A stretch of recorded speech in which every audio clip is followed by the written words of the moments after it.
আসসালামু আলাইকুম রহমতুল্লাহ ওবরাকাতুহু। সমস্ত প্রশংসা আল্লাহর। প্রিয় ভাইরা, ফজরের পরে নামাজ পড়লাম, নামাজের পর নাস্তা করলাম, বাইরিলাম।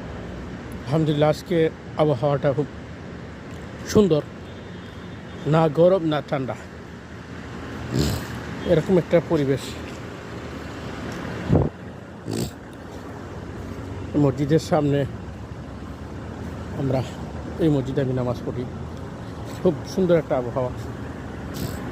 আমাদের এখানে নামাজ হয়েছে রাতের 4:20। আমি এই মহল্লায় থাকি। ফুলের গাছটি খুব সুন্দর, ইমাম সাহেবের বাড়ি।